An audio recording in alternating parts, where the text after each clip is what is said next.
Hey gearheads, and welcome to Garage Talk. I'm Corey and that is the all-new Kia K5. This is the GT model. I'm at the Chicago Auto Show, and in this video I'm going to tell you everything that's new about this new midsize sedan from Kia. Stay tuned.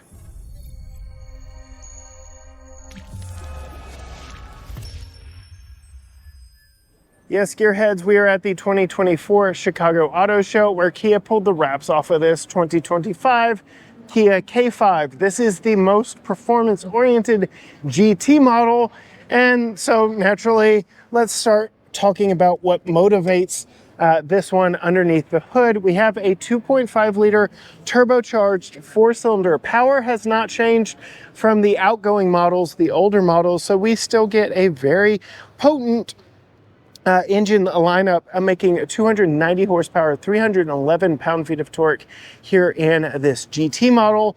All other trims ditch the 1.6 liter Turbo 4 in favor of a naturally aspirated 2.5. So they are simplifying the engine offerings by sticking with one displacement and going turbo or non-turbo.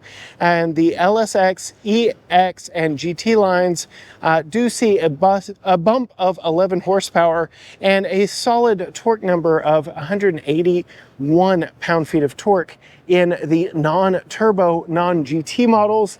I will say the one downside of the GT is it is front-wheel drive only, whereas the other models do offer all-wheel drive. As we close the hood on this one, you can see some of the updates for the 2025 model year. The biggest one is the lighting signature. This new amber running light that is standard across the board. LED lighting is standard on all models and on all outside lighting. All exterior lighting on this vehicle is LED. And this star map lighting is becoming a signature and a hallmark of the entire brand. We see it on all their models.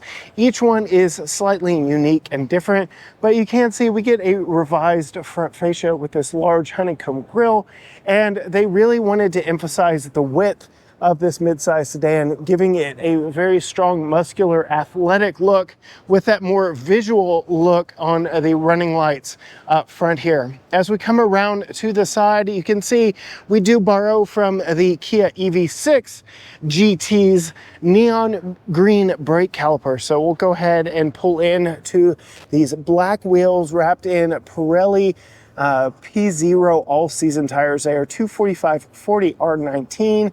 18-inch wheels are standard on most models. 19s are an option. I really like this black look. I like the neon green.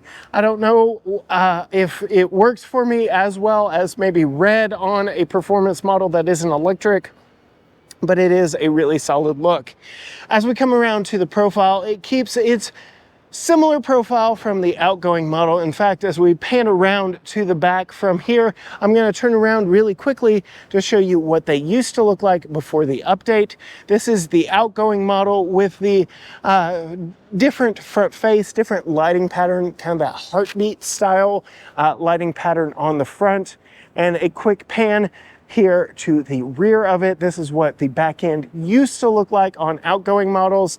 This is the GT, much like we've already tested on the channel. Really liked that one, but here is the new 2025. You can see a little more emphasis to that ducktail spoiler rear lip, whereas the other GT had one that was more or less glued on the back.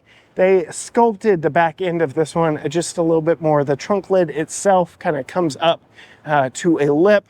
And a visual trickery that I really like is they carry on the black look of the window down here into the trunk. So the trunk starts here, but it gives it a very athletic, very fastback, hatchback look to the back of the vehicle. Really shortens that trunk lid, even though the trunk lid starts up much higher than what you would actually think, which gives you a nice opening while still giving you a cool visual look. Again, we get updated star map LED lighting back here, running lights, brake lights, turn signals, everything back here is LED. This being the GT model, we get that GT badge on the right, the updated K5 badge. All the branding is getting the same font on all of the models, and then you can see these quad exit exhaust tips out the back. Very unique shape.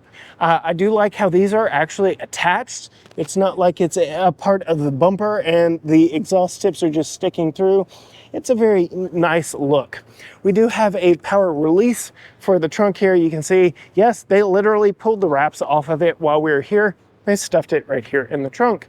I really like the trunk hinges on this one. It will not crush your cargo or your luggage, anything that you've got back here. That is a nice touch. It does kind of cut down on overall cubic footage back here in the trunk, but you're not going to crush anything. We do have a 60/40 split bench rear seat. You pull those latches right there. And then I like how they give you this handle so you don't have to get your hands dirty. And if you give it enough force, you can't actually pull it shut without having to touch the exterior of the vehicle, get fingerprints back here or anything like that. Moving to the inside, Kia updated the interior. They are going fully digital on all their dashes and gauges. They're updating their entire model line to have these twin 12.3-inch curved displays. We'll get more into that here in just a second. Tying in that neon green brake caliper, we've got neon green stitching here on the door panels. I like the mixed use of the materials. It does feel very, very Kia EV6 in here, just starting on the door panels. Get this little grab handle to pull the door closed when it's open really wide. Two-person memory seats. And as we pan around to the seats, you can see more of that neon green stitching, a little bit of bolstering too, because again, this is the performance model. I really like that. You can see we've got two-way lumbar, multi-position here. I'm gonna get it comfortable for me once I sit inside, because we are gonna wanna see what that rear seat space is like, even though they didn't change the body of this over the outgoing model. Well, I've got you here. I want to show you everything I can about it. As we pull around to these screens, you can see an updated format design. Kia is updating all their infotainment. Let's see if I can turn it on even a little bit. Nope, the key is nowhere around, so I cannot start the screens up for you, but we do have the new UI here. Like I said, two 12.3-inch screens. This is my biggest gripe in this entire vehicle. I really liked the model that we had, but this is a dual function control for your HVAC, your dual zone HVAC, but it's also your volume and your tuning knobs. I don't like it. I haven't liked it in any Kia product that I've sampled. They're starting to put that in more and more vehicles. I appreciate that it's not in the Telluride, even after its update. I appreciate that they didn't put it in the electric Telluride in the Kia EV9. But they're putting it in more and more of their vehicles. It is the biggest Achilles heel for me when it comes to Kia products. I don't like this dual function. I know they're trying to clean up the look. I just don't like it. It's in the EV6, it's in the Sportage, it's in the Sorento, it's in the new Carnival. It's in too many vehicles. I don't like it. I know owners have chimed in saying that you get used to it over time. My question is why? Why should I have to? Down here we get a Qi wireless charger, some storage up here, rubberized storage. The charger's actually right here. USB-C ports for charging phones. A mechanical gear selector here. Slightly revised design here. It's a little less pistol grip, but it is kind of chunky and fun. Two cup holders, all your buttons here, quick access button for your parking, heated and ventilated seats, drive modes right here, typical steering wheel. It is a flat bottom GT steering wheel with all your controls for your infotainment, for your driver information screen up here. And we get a poverty button here, poverty blank in between our brightness and our traction control. Not quite sure what that's for because this is the top trim. No head-up display to speak of in this one, but we do get some nice wood look accents throughout in this one. I really do like the overall theme and design in here. Nice center console, nice rubberized storage right here. You're probably going to end up putting your phone here if you're not wirelessly charging it. We do have a panoramic roof. Let's see. No, can't open it. The power's off. But we do have a roller shade here. I've got plenty of headroom at 5'10". Let's pop in the back and see what the back seat is like sitting behind myself at 5'10". It is a very roomy, very comfortable midsize sedan. And we'll see, oh yeah, plenty of space back here. Very comfortable. Looking at my leg room, I might as well be in a Ford F-150. Plenty roomy here. We've got a couple map pockets, air vents on the back of the center console, two USB-C ports. Very nice. A continuation of the green stitching, which is a nice touch. We do have a pull-down center armrest. Really like that. Plenty of room back here in the back as well. I've got a nice cutout for my head right here. Interesting that the center seat does not have the same cutout. There's a bump right here. Not quite sure what's supposed to go there, but all around a very comfortable interior. I like the green accents. I like the new infotainment. I like most of what they did here, but I hate that dual function screen for HVAC and your media controls. Quit doing that, Kia. Please stop leaning into that. I know you're trying to clean up the design. It just doesn't work for me as a consumer. Let me know your thoughts down in the comments on what you think of those. I know plenty of owners have chimed in. They say that they got used to it over time. I want to know from you.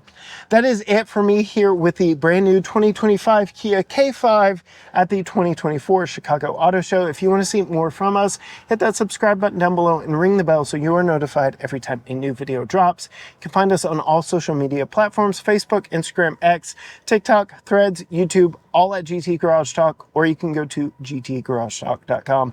But as for me, from the very nicely bolstered backseat of the Kia K5 GT, until next time, gearheads, bye.